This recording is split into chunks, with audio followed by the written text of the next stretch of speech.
Hello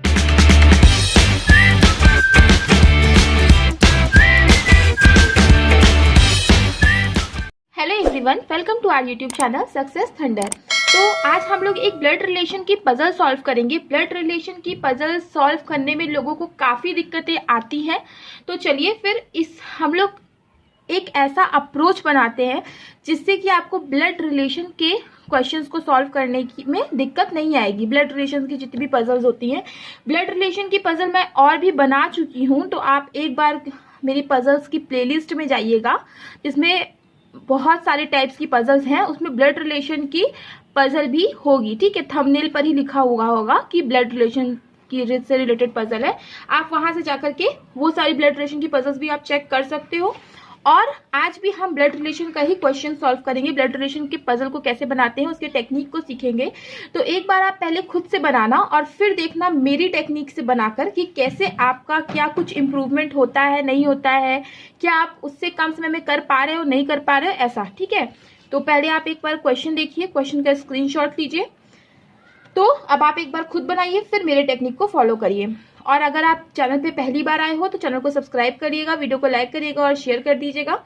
इस blood relation के question के साथ हम एक सिलॉक का भी क्वेश्चन सॉल्व करेंगे। ठीक है, तो चलिए क्वेश्चन को लाइन बाय लाइन पढ़ना शुरू करते हैं। हिंदी में भी अच्छे से पढ़ेंगे ताकि सब कुछ हमें अच्छे से समझ में आए। तो क्वेश्चन में लिखा है, in a family there are 8 members, that is REXB, YJP and O, who are sitting around a circular table facing to opposite to center। ठीक है, opposite to center face कर रहा है। there are 3 generation in which 2 married couple, 3 generation है, यहाँ पे लिख लो 3 generation है, 2 कपल है और केवल 2 ही फीमेल्स हैं। ठीक है, एक बार आप मेरी ब्लड रिलेशन की जो 0 to हीरो सीरीज है उसको चेक कर लीजिएगा, तो आपको वहां से पता चल जाएगा कि फैमिली ट्री को मैं कैसे बनाती हूँ। ठीक है, एक बार उसको भी चेक करिएगा। हो सकता है कि आपको कम समय में आप ज्यादा अच्छे से फैमिली ट्री को ड्रॉ कर पाओ, क्योंकि ब्लड रिलेशन के क्वेश्चन तो आप अच्छे से जानते हो, प्री में आते हैं, मेन्स में भी आप कोडेड वाले ब्लड रिलेशन आते हैं। तो ब्लड रिलेशन की जो एक मैंने प्लेलिस्ट बनाई है उसको चेक करिएगा, उसमें कोडेड ब्लड रिलेशन की टेक्निक भी है, मतलब सब कुछ है। एक बार उस प्लेलिस्ट को आप जरूर देखिएगा। ठीक है, तो आगे बढ़ते हैं। तो क्वेश्चन में लिखा है कि 2 female members are there, 2 female members हैं। B is maternal grandfather of O, B जो है वो मैटरनल ग्रैंडफादर है ओ का। तो देखिए, जब भी आप ब्लड रिलेशन की क्वेश्चन को सॉल्व कर रहे हो तो सबसे पहले कोशिश करिए कि फैमिली ट्री जितनी ज्यादा आप ड्रॉ कर सको उतनी ज्यादा ड्रॉ करो। ठीक है, तो यहाँ पे लिखा है B is maternal grandfather of O, तो बी ग्रैंडफादर है, वो भी मैटरनल है ओ का। ठीक है, मतलब बी की कोई ना कोई बेटी होगी और उसका कोई हस्बैंड होगा या जो भी। ठीक है, and sits immediate right of X, B जो है वो मैटरनल ग्रैंडफादर है ओ का और एक्स के इमीडिएट राइट पे बैठता है। तो इसको हम यहाँ पे कंडीशन के तौर पे लिख देते हैं कि एक्स के इमीडिएट राइट पे कौन बैठेगा, बी। ठीक है, यहाँ पे हमने नोट कर लिया कि एक्स के इमीडिएट राइट पे कौन बैठेगा, बी बैठेगा।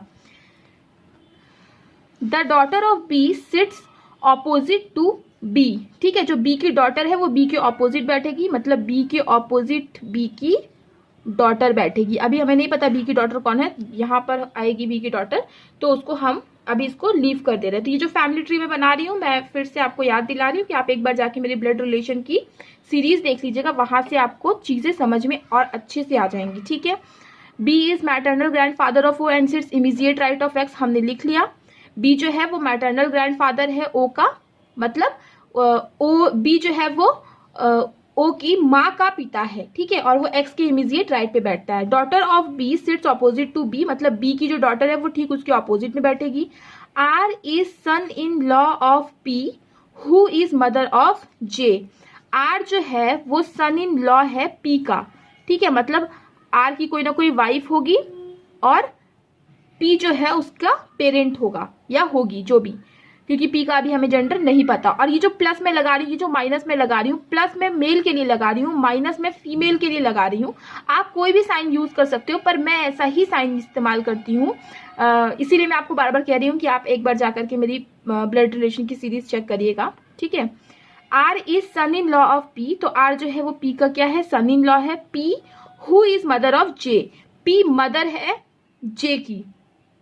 ठीक है, तो इस चीज को आप अलग लिखो कि पी मदर है जे की, बिकॉज जे यहाँ पे भी आ सकती है और हो सकता है जे पी का कोई और भी हो, बेटा भी हो सकता है या कोई दूसरी बेटी भी हो सकती है, तो इसलिए इसको अभी हम यहाँ लिखते हैं अलग से। ठीक है। तो आर सन इन लॉ है पी का, पी जो कि मदर है जे की।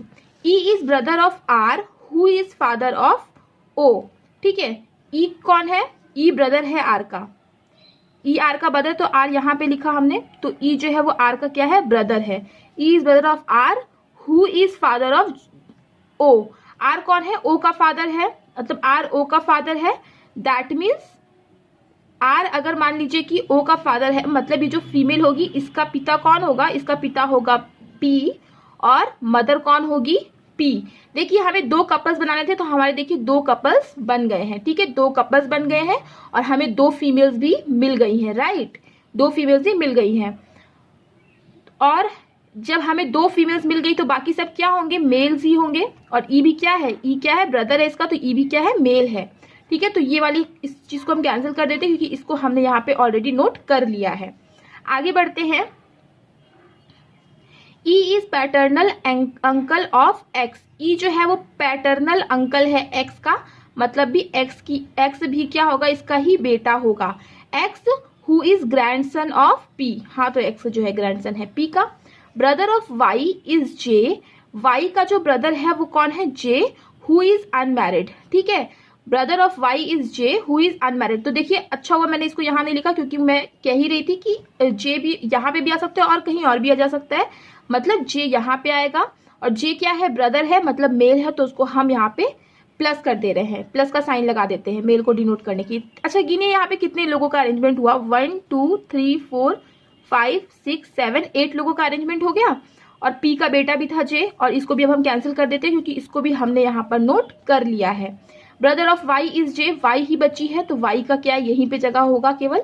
तो हु इज अनमैरिड, और जे अनमैरिड है, तो ठीक है जे अनमैरिड है। J is maternal uncle of O, हाँ जे मैटरनल अंकल हुआ ओ का, है ना। जे क्योंकि वाई का ही ब्रदर है जे, तो जे क्या होगा? मैटरनल अंकल होगा ओ का। J is maternal uncle of O and sits immediate left of Y. जो जे है वो वाई के इमीजिएट लेफ्ट पे बैठता है। वाई के इमीजिएट लेफ्ट पे कौन बैठता है? जे बैठता है। तो इस चीज को हमने यहाँ पे एज अ कंडीशन नोट कर लिया है, ठीक है। तो देखिए हमारी फैमिली ट्री पूरी की पूरी बन गई है। ऐसे ही क्वेश्चन सॉल्व होते हैं ब्लड रिलेशन के, जो लोगों को काफी हार्ड लगते हैं, टफ होते हैं, नो डाउट टफ होते हैं, बट अगर सही कॉन्सेप्ट का इस्तेमाल किया जाए तो बहुत ही आसानी से सॉल्व किए जा सकते हैं, ठीक है। आगे देखते हैं। तो y is mother of x, y जो है वो x की मदर है, तो हाँ हमें पता है। And b has only 2 children, b के 2 बच्चे हैं, ठीक है। b has only 2 children. r is an immediate neighbour of y, अच्छा r जो है वो r और y क्या होंगे? इमीजिएट नेबर होंगे, तो ठीक है। अच्छा b की डॉटर कौन थी? b की डॉटर है y, तो अब ये चीज आपको पता चल गया कि ये b जो है वो y के ऑपोजिट बैठा है, तो इसको आप यहाँ पे नोट कर सकते हो। r is an immediate neighbour of y, P does not sits adjacent to her any grandson, ठीक है। तो P जो है वो O या X के एडजेसेंट नहीं बैठेगी, ठीक है। यहाँ पे हम एडजेसेंट लिख के नोट कर लेते हैं। P O या X के एडजेसेंट नहीं बैठेगी। E sits second to right of B, B के सेकेंड राइट पर E बैठेगा। एंड ही इज अनमैरिड, ये जो एंड आता है ना वो अपने पहले सब्जेक्ट के लिए आता है। यहाँ पे पहला सब्जेक्ट कौन है? ई है, मतलब ये जो एंड आया है वो ई के लिए आया है, तो ई अनमैरिड है, तो हाँ हमें पता है ई अनमैरिड है, ठीक है। तो ये देखिए हमने सारी की सारी कंडीशंस नोट कर ली और ये हमारा फैमिली ट्री भी बनके तैयार हो चुका है। अब हम पजल आसानी से बना सकते हैं, हमें इसकी जरूरत नहीं है। तो देखिए पजल कैसे बनाएंगे। सबसे पहले 8 लोगों के अरेंजमेंट के लिए कम से कम 2 पॉसिबिलिटी आप बना के चलो, जरूरत पड़ेगी तो हम और भी पॉसिबिलिटीज ले लेंगे, ठीक है। तो सबसे पहले सबसे डायरेक्ट इन्फॉर्मेशन क्या दी है कि x के इमीजिएट राइट पे b बैठेगा, तो x मान लो यहाँ बैठेगा, इसके इमीजिएट राइट पे b बैठेगा, ये कैंसिल हो गया। b के ऑपोजिट y बैठेगा, तो ठीक है b के ऑपोजिट y बैठ गया, ये भी कैंसिल हो गया। y के इमीजिएट लेफ्ट में j था, तो y के इमीजिएट लेफ्ट में j कहाँ आएगा? यहाँ आएगा। और r और y दोनों साथ में बैठने वाले थे, तो ठीक है r यहाँ बैठ जाएगा। p जो है p वो o या x के बगल में नहीं आएगा, ये भी चीज लिखी हुई थी कि p जो है वो o या फिर x के बगल में नहीं आएगा, मतलब p यहाँ पे तो आ नहीं सकता। और p मान लो यही दोनों जगह पे आएगा, तो p अगर यहाँ पे मान लो आता है, ठीक है, कहीं भी आता है, तो यहाँ पे कहीं o नहीं आएगा, मतलब o को हमें यहाँ बैठाना पड़ेगा। और क्या बोला? b के सेकेंड राइट पे e आएगा, तो b के सेकेंड राइट पे e यहाँ पे आ जाएगा और p के लिए केवल एक ही जगह बची है। तो देखिए एक ही एक ही हमारी पॉसिबिलिटी में क्वेश्चन आसानी से सॉल्व हो गया, सारे के सारे कंडीशंस हमारे यहाँ पे टैली हो गए हैं और क्वेश्चन इजीली सॉल्व हो गया है और बिना किसी दिक्कत के सॉल्व हो गया है। और यहाँ मैंने आपको एक्सप्लेन किया है तो 7-8 मिनट लगे हैं। सोचो अगर आप खुद से बना रहे हो तो मैक्सिमम 4 मिनट लगने चाहिए इस क्वेश्चन को बनाने के लिए। तो आप एक बार इस कॉन्सेप्ट को फॉलो करिए और इस तरह से इस क्वेश्चन को बनाइए, देखिए आपको टाइम कितना लगता है। चलिए आइए और इसके साथ ही हम लोग एक सिलॉग का क्वेश्चन भी सॉल्व कर लेते हैं। सिलॉग का सिंपल सा क्वेश्चन सॉल्व कर लेते हैं और सिलॉग की भी मैं सीरीज लाने की कोशिश करूंगी, 0 to हीरो लेवल सीरीज, जिसमें कि सारे तरह के क्वेश्चन जो है वो कवर हो जाएं। ठीक है, तो यहाँ पे क्वेश्चन में लिखा है ऑल गेम आर विनर, सारे के सारे जो गेम होंगे वो विनर होंगे। तो इस चीज को हम लोग बना लेते हैं, सारे के सारे जो गेम है वो विनर हैं। आगे लिखा है नो विनर आर लूजर, कोई भी विनर जो होगा वो लूजर नहीं होगा। Only few loser is chance, केवल कुछ ही लूजर होंगे जो कि चांस होंगे। ठीक है, only few loser is chance, तो ठीक है हमने लिख लिया। ऑल लूजर इज चांस, सारे के सारे लूजर चांस है। तो देखो कुछ ही यहाँ पे लूजर चांस है, सारे के सारे लूजर चांस है ऐसा नहीं दिख रहा, तो ये वाली जो कंक्लूजन है हमारा गलत हो जाएगा। आगे लिखा है at least some winner is chance, कम से कम कुछ विनर चांस है। तो देखिए क्या आपको कुछ विनर यहाँ पे चांस लग रहे हैं? नहीं, क्योंकि यहाँ से चांस का कोई रिलेशन ही नहीं बन रहा है, तो कुछ विनर यहाँ पे चांस नहीं है। तो ये वाला भी कंक्लूजन हमारा गलत है, तो दोनों ही यहाँ पे कंक्लूजन गलत है। छोटा सा एक सिलॉग का क्वेश्चन था, तो ऐसे ही मैं साथ साथ में पजल के साथ ही साथ और भी सारे टॉपिक्स को इंक्लूड करते चलूंगी। अगर आपको वीडियो पसंद आया है, आपने कुछ भी सीखा है, तो वीडियो को लाइक करिएगा, शेयर कर दीजिएगा और चैनल को सब्सक्राइब कर दीजिएगा। मिलते हैं अपने नेक्स्ट वीडियो में। Thank you so much for watching. Subscribe to our channel by clicking the subscribe button. Click the bell button and enjoy the latest uploads from our channel.